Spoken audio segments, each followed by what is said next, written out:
سلام لایق زده کوونکو.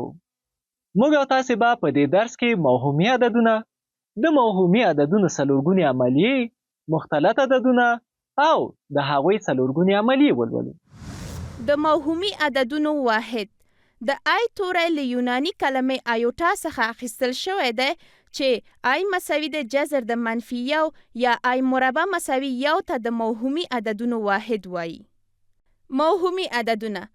موهومي عددونه د ای آی په شکل ښودل شوي دي چې په دې کې ای حقیقي عدد او آی موهومي واحد دی. د موهومي عددونو سیټ تعریف ته په کتو سره په لاندې ډول دی. ډېر ښه، تعریفونه مو ولیدل. اوس هم راځو او د آی توانونه پیژنو چې څنګه کولی شو د آی توانونه ساده کړو. نو راځئ چې ویې ګورو. آی مساوي کیږي جذر لاندې منفي یو. آی مربع مساوي کیږي منفي یو د جذر لاندې کل مربع. دا مساوي کیږي له منفي یو سره. آی مکعب مساوي کیږي په دې شکل هم لیکلی شو آی مربع ضرب آی. دا مساوي کیږي له منفي آی سره. آی په توان د څلور مساوي کیږي آی مربع ضرب آی مربع چې منفي یو ضرب منفي یو مساوي کیږي له یو سره. آی په توان د 5 مساوي کیږي له آی په توان د څلور ضرب آی. دا مساوي کیږي له یو ضرب آی او دا مساوي له آی سره. آی په توان د شپږ مساوي دی له آی په توان د څلور ضرب آی په توان د 2. دا مساوي کیږي آی په توان د څلور پر ځای باندې یو لیکو یو ضرب منفي یو. دا مساوي کیږي له منفي یو سره. آی په توان د و مساوي کیږي آی په توان د څلور ضرب آی په توان د 3. دا مساوي دی له یو ضرب منفي آی او دا مساوي کیږي له منفي آی سره.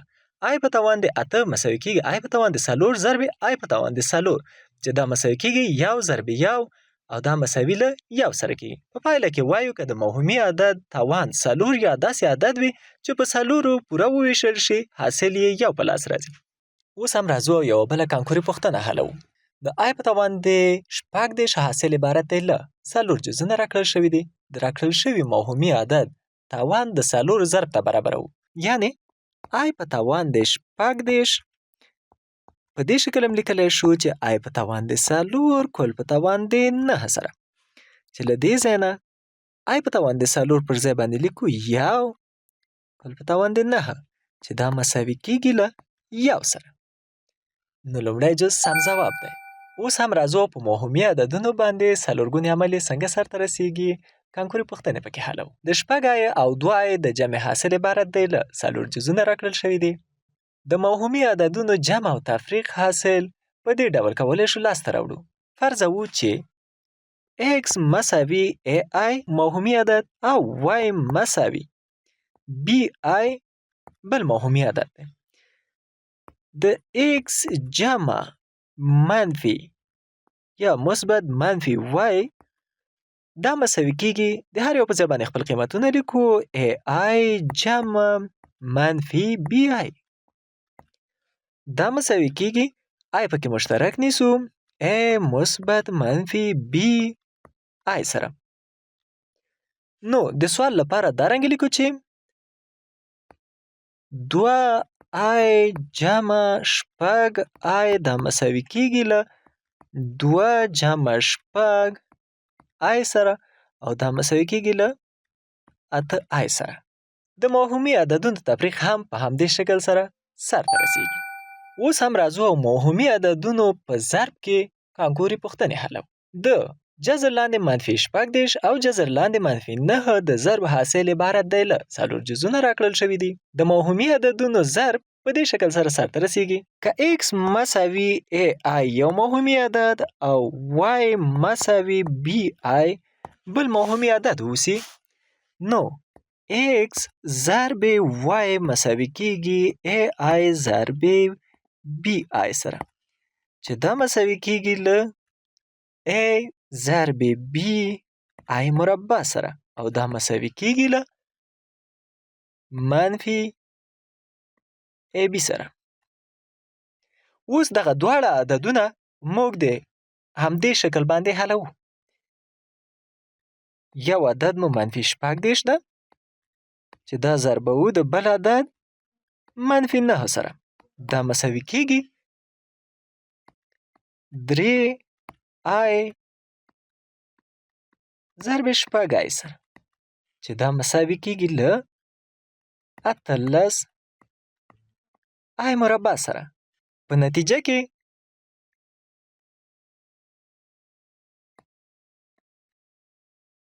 منفي شپږ دېرش ضرب منفي 9 مساوي کېږي له منفي 18 سره.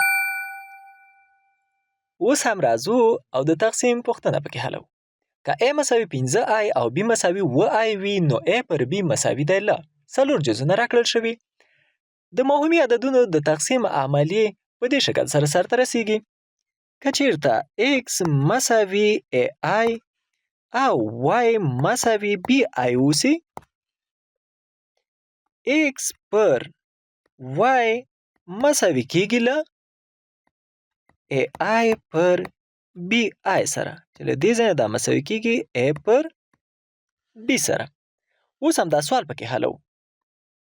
a پر b موږ سره مساوي کېږي له 15i پر 7i سره او دا مساوي کېږي له 15 پر 7 سره.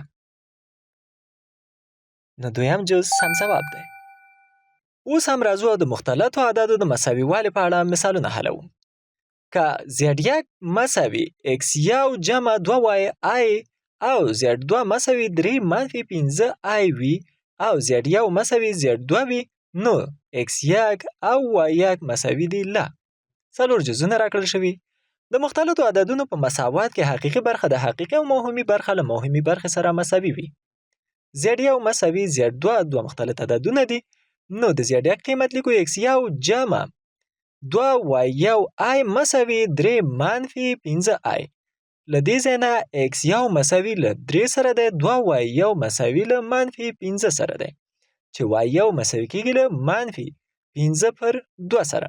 نو دویم جز سم ځواب دی. ډېر ښه. د مختلطو عددونو د مساوي والي په اړه مو زده کړه وکړه. اوس هم راځو او د مختلطو عددونو د جمع او تفریق عملیې لولو. د مختلطو عددونو جمع او تفریق. د z1 مساوي x1 جمع y1i او z2 مساوي x2 جمع y2i مختلطو عددونو د جمع او تفریق حاصل عبارت دی له z1 مثبت منفي z2 مساوي کېږي x1 مثبت y1i مثبت منفي x2 مثبت y2i. دا مساوي کېږي x1 مثبت منفي x2 مثبت y1 مثبت منفي y2i. که z1 مساوي 4 جمع 15i او z2 مساوي 2 جمع 3i وي د جمع حاصل عبارت دی له 4 جزونه راکړل شوي دي. د دوه مختلطو عددونو د جمع حاصل د پیدا کولو لپاره حقیقي برخه له حقیقي برخې سره او موهومي برخه له موهومي برخې سره جمع کوو. هو یوه خبره مو په یاد وي چې د مختلطو عددونو د جمع عملیې د عینیت عنصر 0 جمع 0i دی. z1 جمع z2 مساوي کېږي 4 جمع 15i جمع 2 جمع 3i. z1 جمع z2 مساوي کېږي 4 جمع 15i جمع 2 جمع 3i. z1 جمع z2 مساوي کېږي 6 جمع 8i. نو لومړی جز سم ځواب دی. دا د مختلطو عددونو د جمع عملیه. اوس هم راځو او د تفریق د عملیې اړوند کانکوري پوښتنې حلو. د 3 منفي 1 پر 2i منفي 4 جمع i پر 4 د تفریق حاصل عبارت دی له 4 جزونه لرو. تعریف ته په کتلو سره حقیقي برخه له حقیقي برخې او موهومي برخه له موهومي برخې څخه تفریق کوو. نو لیکلی شو چې 3 منفي 1 پر 2i منفي 4 جمع i پر 4 دا مساوي کېږي 3 منفي 1 پر 2i جمع 4 منفي i پر 4. دا مساوي کېږي له 3 جمع 4 منفي 1 پر 2i منفي i پر 4. حقیقي برخه یو د بل سره جمع کوو. دا مساوي کېږي 9 منفي 1 پر 2i مثبت i پر 4. دا مساوي کېږي 9 منفي 2i جمع i پر 4. دا مساوي کېږي له 9 منفي 3 پر 4i سره. نو څلورم جز سم ځواب دی. اوس هم راځو او په یو مثال سره جمعي معکوس واضح کوو. د 3 منفي 4i عدد جمعي معکوس عبارت دی له 4 جزونه راکړل شوي. په یاد ولرئ د جمعي معکوس لپاره ټول مختلط عدد په منفي کې ضرب وو. په لاس راغلی عدد جمعي معکوس دی. 3 منفي 4i دغه عدد په منفي کې ضرب وو. 3 منفي 4i چې دا مساوي کېږي منفي 3 جمع 4i سره. نو لومړی جز سم ځواب دی. ګلالو زده کوونکو کوشش وکړئ چې خپل درسونه مو له ځان سره تکرار کړئ. تر بیا چې ستاسو په چوپړ کې حاضرېږم، تاسو ټول په بخون کې رب سپارم. الله مو مل شه.